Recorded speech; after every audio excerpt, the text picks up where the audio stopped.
In this video, I'll talk about various aspects of the course, the topics that we'll cover, the kinds of skills you can expect to acquire, the kind of background that I expect, the supporting materials, and the available tools for self-assessment. Let's start with the specific topics that this course is going to cover. The course material corresponds to the first half of a 10-week Stanford course that's taken by all computer science undergraduates, as well as many of our graduate students. There will be 5 high-level topics, and at times these will overlap. The 5 topics are, first of all, the vocabulary for reasoning about algorithm performance, the design and conquer algorithm design paradigm, randomization in algorithm design, primitives for reasoning about graphs, and the use and implementation of basic data structures. The goal is to provide an introduction to and basic literacy in each of these topics. Much more can be said about each of them than we'll have time for here. The first topic is the shortest and probably also the driest, but it's a prerequisite for thinking seriously about the design and analysis of algorithms. The key concept here is Big O notation, which conceptually is a modeling choice about the granularity with which we measure a performance metric, like the running time of an algorithm. It turns out that the sweet spot for clear, high-level thinking about algorithm design is to ignore constant factors and lower-order terms and to concentrate on how well algorithm performance scales with large input sizes. Big O notation is the way to mathematicize this sweet spot. Now, there's no one silver bullet in algorithm design, no single problem-solving method that's guaranteed to unlock all of the computational problems that you're likely to face. That said, there are a few general algorithm design techniques, high-level approaches to algorithm design that find successful application across a range of different domains. These relatively widely applicable techniques are the backbone of a general algorithms course like this one. In this course, we'll only have time to deeply explore one such algorithm design paradigm, namely that of divide and conquer algorithms. In the sequel course, as we'll discuss, there's 2 other major algorithm design paradigms that get covered. But for now, a divide and conquer algorithm, the idea is to first break the problem into smaller subproblems, which then get solved recursively, and then to somehow quickly combine the solutions to the subproblems into one for the original problem that you actually care about. So for example, in the last video, we saw 2 algorithms of this sort, 2 divide and conquer algorithms for multiplying 2 large integers. In later videos, we'll see a number of different applications. We'll see how to design fast divide and conquer algorithms for problems ranging from sorting to matrix multiplication to nearest neighbor type problems in computational geometry. In addition, we'll cover some powerful methods for reasoning about the running time of recursive algorithms like these. As for the third topic, a randomized algorithm is one that, in some sense, flips coins while it executes. That is, a randomized algorithm will actually have different executions if you run it over and over again on a fixed input. It turns out, and this is definitely not intuitive, that allowing randomization internal to an algorithm often leads to simple, elegant, and practical solutions to various computational problems. The canonical example is randomized quicksort, and that algorithm and analysis we will cover in detail in a few lectures. Randomized primality testing is another killer application that we'll touch on, and we'll also discuss a randomized approach to graph partitioning, and finally we'll discuss how randomization is used to reason about hash functions and hash maps. One of the themes of this course, and one of the concrete skills that I hope you take away from the course, is literacy with a number of computational primitives for operating on data that are so fast that they're in some sense essentially free. That is, the amount of time it takes to invoke one of these computational primitives is barely more than the amount of time you're already spending just examining or reading the input. When you have a primitive which is so fast that the running time is barely more than what it takes to read the input, you should be ready to apply it, for example, in a pre-processing step, whenever it seems like it might be helpful. It should just be there on the shelf waiting to be applied at will. Sorting is one canonical example of a very fast, almost for-free primitive of this form. But there are ones that operate on more complex data as well. So recall that a graph is a data structure that has, on the one hand, vertices, and on the other hand, edges, which connect pairs of vertices. Graphs model, among many other things, different types of networks. So even though graphs are much more complicated than mere arrays, there are still a number of blazingly fast primitives for reasoning about their structure. In this class, we'll focus on primitives for computing connectivity information and also shortest paths. We'll also touch on how such primitives have been used to investigate the structure of information in social networks. Finally, data structures are often a crucial ingredient in the design of fast algorithms. A data structure is responsible for organizing data in a way that supports fast queries. Different data structures support different types of queries. I'll assume that you're familiar with the structures that you typically encounter in a basic programming class, including arrays and vectors, lists, stacks, and queues. Hopefully, you've seen at some point both trees and heaps, or you're willing to read a bit about them outside of the course, but we'll also include a brief review of each of those data structures as we go along. There's two extremely useful data structures that we'll discuss in detail. The first is balanced binary search trees. These data structures dynamically maintain an ordering on a set of elements while supporting a large number of queries that run in time logarithmic in the size of the set. The second data structure we'll talk a fair bit about is hash tables or hash maps, which keep track of a dynamic set while supporting extremely fast insert and lookup queries. We'll talk about some canonical uses of such data structures, as well as what's going on under the hood in a typical implementation of such a data structure. There's a number of important concepts in the design and analysis of algorithms that we won't have time to cover in this 5-week course. Some of these will be covered in the sequel course, Design and Analysis of Algorithms 2, which corresponds to the second half of Stanford's 10-week course on this topic. The first part of this sequel course focuses on two more algorithm design paradigms. First of all, the design and analysis of greedy algorithms with applications to minimum spanning trees, scheduling, and information theoretic coding. And secondly, the design and analysis of dynamic programming algorithms, with example applications being in genome sequence alignment and shortest path protocols in communication networks. The second part of the sequel course concerns NP-complete problems and what to do about them. Now, NP-complete problems are problems that, assuming a famous mathematical conjecture you might have heard of, which is called the P not equal to NP conjecture, are problems that cannot be solved under this conjecture by any computationally efficient algorithm. We'll discuss the theory of NP-completeness, and with a focus on what it means for you as an algorithm designer.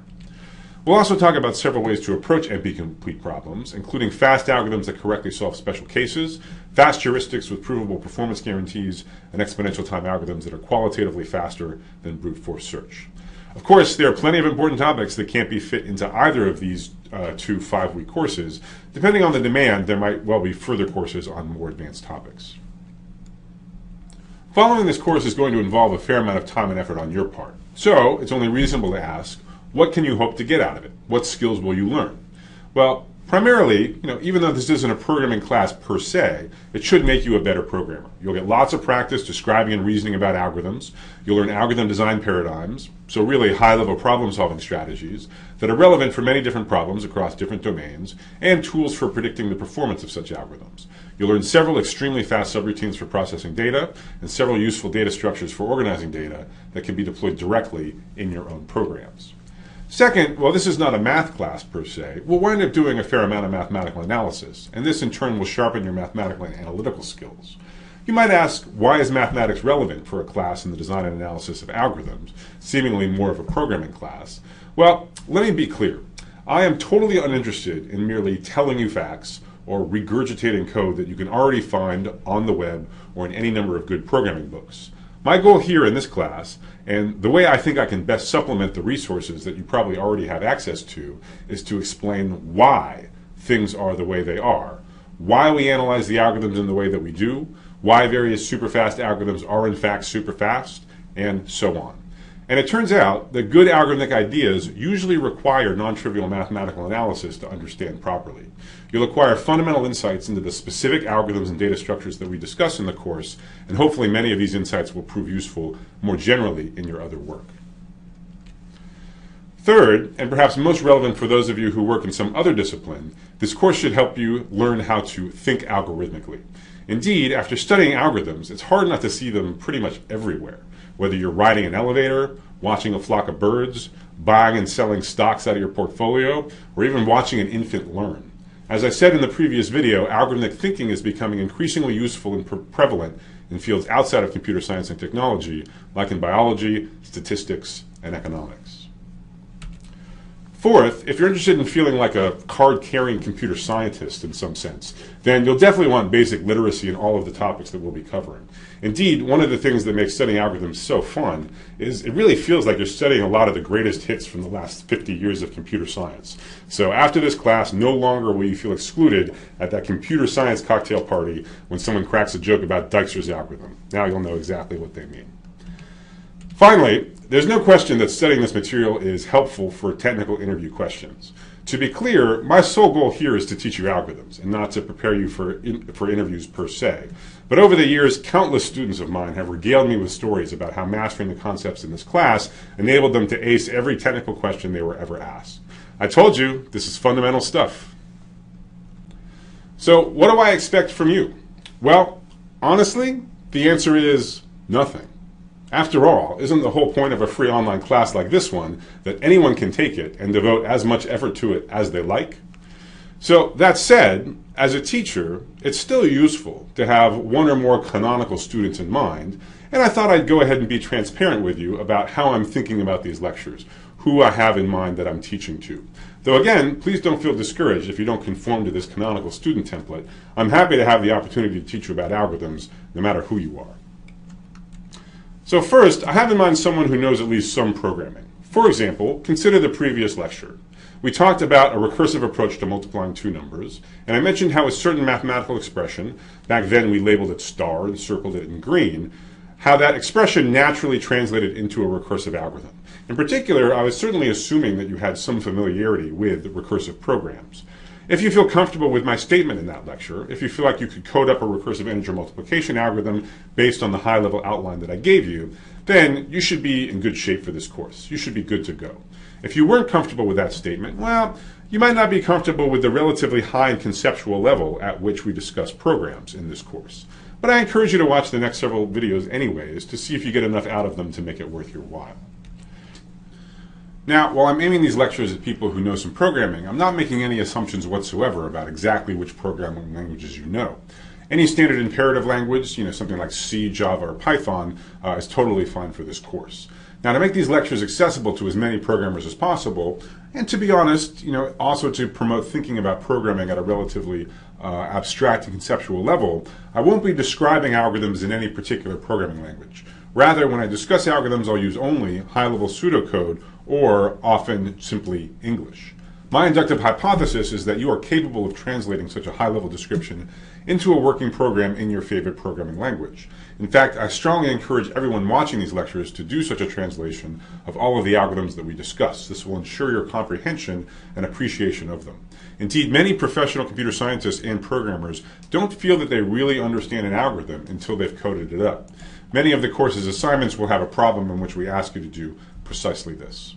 Put another way, if you're looking for a sort of coding cookbook, code that you can copy and paste directly into your own programs without necessarily understanding how it works, then this is definitely not the course for you. There are several books out there that cater to programmers looking for such coding cookbooks. Second, for these lectures I have in mind someone who has at least a modest amount of mathematical experience, though perhaps with a fair bit of accumulated rust. Concretely, I expect you to be able to recognize a logical argument, that is, a proof. In addition, two methods of proof that I hope you've seen before are proofs by induction and proofs by contradiction. I also need you to be familiar with basic mathematical notation, like the standard quantifier and summation symbols. A few of the lectures on randomized algorithms and hashing will go down much easier for you if you've seen discrete probability at some point in your life. But beyond these basics, the lectures will be self-contained. You don't even need to know any calculus, save for a single simple integral that magically pops up in the analysis of the randomized quicksort algorithm. I imagine that many of you have studied math in the past, but you could use a refresher. You're a bit rusty. And there's plenty of free resources out there on the web, and I encourage you to explore and find some that you like. But one that I want to particularly recommend is a great set of free lecture notes. It's called Mathematics for Computer Science. It's authored by Eric Lehman and Tom Layton, and it's quite easy to find on the web if you just do a web search. And those notes cover all of the prerequisites that we'll need in addition to tons of other stuff. In the spirit of keeping this course as widely accessible as possible, we're keeping the required supporting materials to an absolute minimum. Lectures are meant to be self-contained, and we'll always provide you with the lecture notes in PowerPoint and PDF format. Once in a while, we'll also provide some additional lecture notes. No textbook is required for this class, but that said, most of the material that we'll study is well covered in a number of excellent algorithms books that are out there. So I'll single out 4 such books here.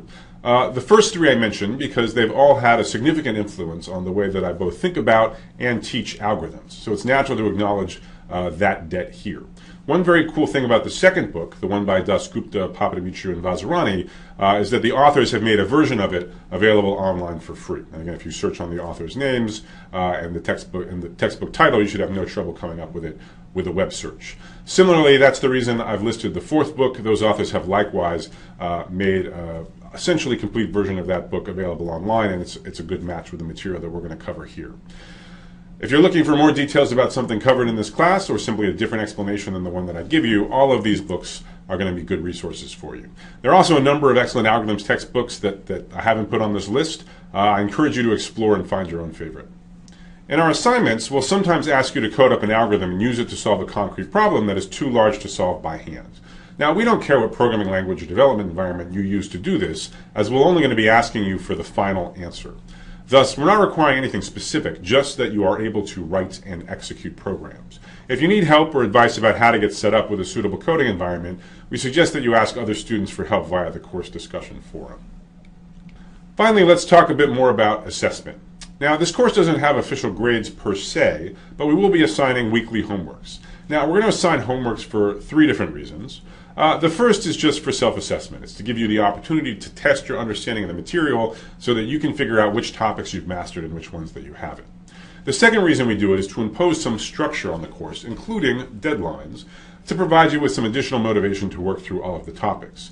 Deadlines also have a very important side effect that it synchronizes a lot of the students in the class, and this of course makes the course discussion forum a far more effective tool for students to seek and provide help in understanding the course material. The final reason that we give homeworks is to satisfy those of you who, on top of learning the course material, are looking to challenge yourself intellectually. Now, this class has tens of thousands of students, so it's obviously essential that the assignments can be graded automatically. Now, we're currently only in the 1.0 generation of free online courses such as this one, so the available tools for auto-graded assessment are currently rather primitive. So we'll do the best we can, but I have to be honest with you. It's difficult or maybe even impossible to test deep understanding of the design and analysis of algorithms using the current set of tools. Thus, while the lecture content in this online course is in no way watered down from the original Stanford version, the required assignments and exams we'll give you are not as demanding as those that are given in the on-campus version of the course. To make up for this fact, we'll occasionally propose optional algorithm design problems, either in a video or via a supplementary assignment. We don't have the ability to grade these, but we hope that you'll find them interesting and challenging, and that you'll discuss possible solutions with other students via the course discussion forum. So I hope this discussion answered most of the questions that you have about the course. Let's move on to the real reason that we're all here, to learn more about algorithms.